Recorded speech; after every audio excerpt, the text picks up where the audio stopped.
नमस्कार, आदाब, सत श्री अकाल, जय भीम, जोहार। मेरा नाम है नवीन कुमार। हम तो डूबेंगे सनम, तुमको भी ले डूबेंगे। यह कहावत आपने कई बार सुनी होगी, लेकिन मैं आज इस कहावत का इस्तेमाल क्यों कर रहा हूं, इसकी एक खास वजह है। क्योंकि अडानी से मोहब्बत दिखाने के चक्कर में एक बैंक का बंटा धार हो रहा है। बैंक ऑफ बड़ौदा के प्रमुख मोदी जी की नजर में अपना नंबर बढ़ाने के चक्कर में बोल गए थे कि हमको अडानी पर पूरा भरोसा है। फिर क्या था, अगले दिन जनता ने बैंक को बोल दिया कि हमको आपके भरोसे पर भरोसा नहीं है। धड़ाधड़ गिरने लगे शेयर और हालत यह हो गई कि लोअर सर्किट लगाना पड़ गया, मतलब 5% से ज्यादा। दरअसल एक दिन पहले ही बैंक ऑफ बड़ौदा के सीईओ ने अडानी समूह को लेकर बड़ा ऐलान किया था और रात गुजरते ही बैंक के भविष्य के आगे अंधकार छा गया। इसे यह भी कहा जा सकता है कि बैंक ऑफ बड़ौदा को अडानी से जनता की नाराजगी का हर्जाना भुगतना पड़ गया। आपको पता ही है कि बैंक ऑफ बड़ौदा सरकारी क्षेत्र का बैंक है, यानी इसके सीईओ एमडी वगैरह की नियुक्ति सरकार करती है। सारी कृपा वहीं अटकी हुई है। इस पर आगे चर्चा करेंगे, लेकिन पहले जान लीजिए कि इन दिनों बैंक के सीईओ हैं संजीव चड्ढा। आपको पता ही है कि अडानी के पास पैसा है नहीं, उनके करार लगातार रद्द होते जा रहे हैं। विदेशी निवेशक ही नहीं, देसी साझेदार भी उनके साथ हाथ मिलाने से पीछे हट रहे हैं। चाहे वो फ्रांस का टोटल एनर्जी हो, भारत का डीबी पावर हो, एफपीओ क्या वापस लिया। दुनिया में यह पोल खुल गई कि अडानी ग्रुप कंगाल है, उसके पास बिल्कुल पैसा वैसा नहीं है। अडानी ग्रीन ने 10,000 करोड़ के कैपेक्स प्लान पर आगे बढ़ने से हाथ पीछे खींच लिए। इसके अलावा अडानी पावर ने सरकार समर्थित बिजली कंपनी पीटीसी इंडिया के लिए बोली न लगाने का फैसला किया है। हालत यह हो गई है कि स्टेट बैंक से लेकर एलआईसी तक ने अडानी में और पैसा लगाने से, निवेश करने से मना कर दिया। ऐसी बुरी हालत में बैंक ऑफ बड़ौदा वाले चड्ढा साहब ने कहा, कोई बात नहीं बिरादर, जिसका कोई नहीं होता उसका चड्ढा होता है। उन्होंने ऐलान कर दिया कि न केवल अभी अडानी को कर्जा देंगे, बल्कि आने वाले दिनों में भी अडानी की मदद हम करते रहेंगे। बैंक डूब जाए तो डूब जाए, लेकिन अडानी को पाताल से निकाल कर रहेंगे। बैंक के सीईओ और मैनेजिंग डायरेक्टर संजीव चड्ढा ने कहा था कि अगर अडानी ग्रुप बैंक के स्टैंडर्ड्स पर खरा उतरता है तो वो उसे लोन देने के लिए तैयार है। उन्होंने यहां तक कह दिया था कि अडानी ग्रुप के शेयरों की गिरावट या बढ़ोतरी के बारे में मुझे चिंता नहीं है। उनके बयान बता रहे हैं कि अडानी की सेवा में तत्पर हैं और वो उनकी डूबती नैया को पार लगा कर रहेंगे, चाहे किसी भी कसौटी से क्यों न गुजरना पड़े। लेकिन चड्ढा जी का यह ऐलान निवेशकों को रास नहीं आया। बाजार चड्ढा साहब के इरादों की पतलून उतार कर रख देता है। बैंक ऑफ बड़ौदा के शेयर अगले ही दिन धड़ाम से गिरते चले गए। अब जान लेते हैं कि आखिर मामला है क्या। आखिर क्यों संजीव चड्ढा को डूबते हुए अडानी पर दांव लगाने का उत्तम विचार आया?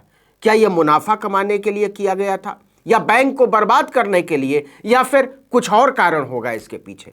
क्योंकि अडानी की स्थिति से तो सब वाकिफ है, बच्चा बच्चा जानता है। उनकी हालत दिन पर दिन खस्ता होती जा रही है।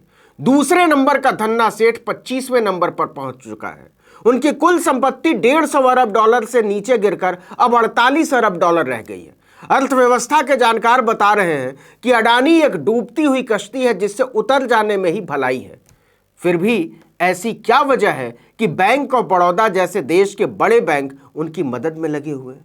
तो इस वजह को जानने के लिए आपको 1 महीने पीछे जाना पड़ेगा, जब केंद्र सरकार बैंक ऑफ बड़ौदा के सीईओ पर मेहरबान हुई थी। दरअसल संजीव चड्ढा का कार्यकाल 19 जनवरी 2023 को ही समाप्त हो रहा था, लेकिन इसके केवल 5 दिन पहले 14 जनवरी 2023 को सरकार ने उनका कार्यकाल बढ़ाने का फैसला किया और उनका कार्यकाल 6 महीने के लिए बढ़ाते हुए 30 जून 2023 तक के लिए कर दिया।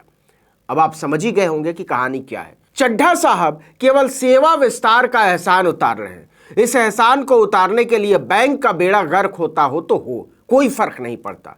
केंद्र सरकार यानी कि अडानी के मित्र मोदी की सरकार ने संजीव चड्ढा का कार्यकाल बढ़ाया था, तो उन्हें बदले में सरकार के मित्र के लिए कुछ तो करना पड़ेगा। और वैसे भी इसमें संजीव चड्ढा का क्या जाता है? उन्हें कौन सा अपनी जेब से अडानी को पैसा देना है? पैसा तो जनता का दिया जाएगा ना, जो जमा है। और जनता का पैसा डूबने से न सरकार को कोई फर्क पड़ता है, न चड्ढा को, न अडानी को। लेकिन जनता ने बता दिया कि आपको भले ही फर्क ना पड़ता हो, हमको बहुत पड़ता है। देखिए कि जनवरी में जब अडानी ग्रुप के शेयरों में भारी गिरावट दर्ज हुई थी तो इसका असर उससे जुड़े बैंकों और वित्तीय कंपनियों के शेयरों पर भी देखने को मिला था। दरअसल भारतीय बैंकों ने अडानी ग्रुप की कंपनियों को करीब 80,000 करोड़ रुपए का कर्जा दे रखा है। दूसरी तरफ LIC का अडानी ग्रुप की कंपनियों में 70,000 करोड़ रुपए से ज्यादा का निवेश बताया जाता है। इस कर्जे और निवेश के डूबने की आशंका से बैंकों और LIC के शेयरों में भारी बिकवाली देखी गई थी। बैंक ऑफ बड़ौदा के शेयरों में भी 7% से ज्यादा गिरावट आई थी, जबकि स्टेट बैंक ऑफ इंडिया का शेयर 4.69% गिर गया था। देश की सबसे बड़ी इंश्योरेंस कंपनी LIC का शेयर एक समय 4.3% तक गिर गया था, लेकिन बाद में इसमें कुछ मामूली सुधार देखा गया और अब एक बार फिर से बाजार ने बैंक ऑफ बड़ौदा पर अडानी को लेकर चाबुक चला दिया है। लेकिन यहां गौर करने वाली बात यह भी है कि अडानी को मदद का ऐलान करने वाले बैंक ऑफ बड़ौदा को भले ही नुकसान हो रहा हो, लेकिन इस ऐलान ने अडानी को थोड़ा फायदा पहुंचा दिया है। 21 फरवरी को अडानी ग्रुप के 10 में से 7 शेयरों में तेजी देखने को मिली। हालांकि 10 शेयरों में से 3 में गिरावट भी दर्ज हुई, लेकिन राहत यह रही कि 21 फरवरी को शेयर बाजार की शुरुआत में फ्लैगशिप कंपनी अडानी एंटरप्राइजेस करीब 0.5% ऊपर रहा। वहीं अडानी पावर में 5% का अपर सर्किट लगा। अडानी पोर्ट और अडानी विल्मर में 2-2% की तेजी रही। ग्रुप के सीमेंट स्टॉक ACC में 0.5% और अंबुजा सीमेंट में 3.5% की तेजी रही। मीडिया कंपनी NDTV ने भी करीब 1.5% बढ़कर कारोबार किया। वहीं दूसरी तरफ Adani green energy, Adani transmission और टोटल गैस 5% टूट गए, यानी लोअर सर्किट। यानी बैंक ऑफ बड़ौदा के ऐलान से अडानी तो फायदा उठा ले गए, लेकिन बैंक को नुकसान उठाना पड़ गया। सोचिए देश की आर्थिक सेहत का क्या होगा जब सार्वजनिक क्षेत्र के बैंकों की सबसे ऊंची कुर्सियों पर अनुकंपा के आधार पर कठपुतलियों को बैठा दिया जाएगा। और जब अनुकंपा के आधार पर कुर्सी मिलेगी तो उन लोगों को खुश भी करना पड़ेगा जिन्होंने आपको वहां बैठाया है, क्योंकि अगर ऐसा नहीं किया तो कुर्सी से हाथ धोना पड़ सकता है और कुर्सी तो हर किसी को प्यारी होती है। इसलिए वो लोग जनता की बचत के साथ खिलवाड़ करते जाते हैं और उद्योगपतियों को ऐश कराते जाते हैं। इस वीडियो में इतना ही, लेकिन अगर आपने आर्टिकल 19 इंडिया को अब तक सब्सक्राइब नहीं किया है तो फौरन कीजिए, लाइक ज़रूर कीजिएगा।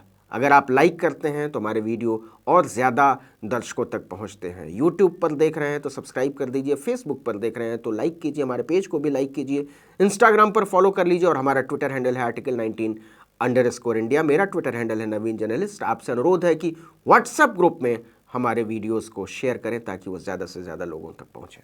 नमस्कार।